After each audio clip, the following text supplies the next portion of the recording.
آپ دیکھ رہے ہیں خبرنامہ ٹی وی۔ ضلع چکوال تحصیل کلر کہار کی معزز شخصیت ملک سردار ہوزال آوان کے جوان سال بیٹے بیرسٹر حسن سردار ہوزال آوان کے بھائی ملک شاکر ہوزال آوان کے کزن ملک غضنفر سردار ہوزال آوان انتقال کر گئے۔ مرحوم کی نماز جنازہ گاؤں گوفالا والا میں ادا کی گئی۔ نماز جنازہ میں سیاسی سماجی کاروباری شخصیات پی ڈبلیو ڈی سے معروف شخصیت ملک محمود آوان، ملک اسد آوان، کوہوٹا سے سماجی شخصیت راجہ عظیم، تخت پڑی سے چودھری محمود، کامران قریشی، گاگڑی سے چودھری ساجد، اڈیالہ گاؤں سے ملک عمران سمیت علاقہ عمائدین، معززین، دوستوں، عزیز و اقارب سمیت ہزاروں کی تعداد میں لوگ شریک ہوئے۔ مرحوم کی تدفین آبائی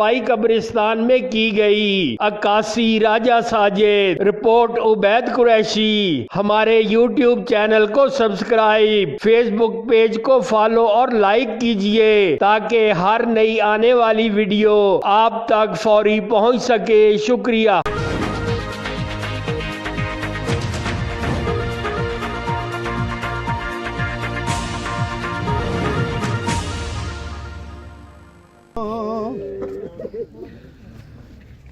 ہے کی تائی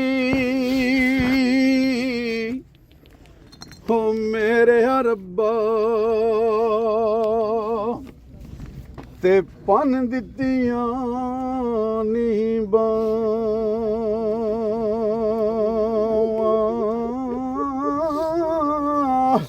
او سونا ویر میرا لہ ٹریا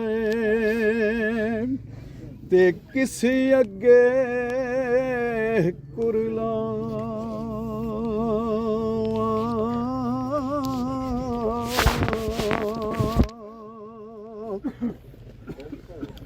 عیداں تے شبراتاں تے کاری کاری خوشیاں او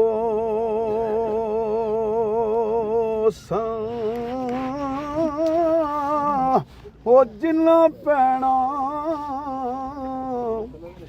دے ویر بھی ٹر گئے تے بوئے مل کے او روسن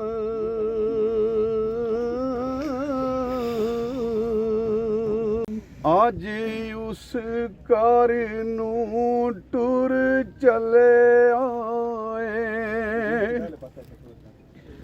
آج اس کار نوں ٹر چلے آئے جتھے جا کے رہنا کلے آئے، جتھے جا کے رہنا کلے آئے، ایویں دل لایا اتھاں چلے آوے ٹر گئے یار محبت والے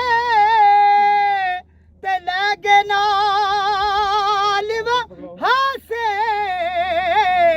دل نہیں لگدا یار محمد تے جائیے کیڑے پاسے،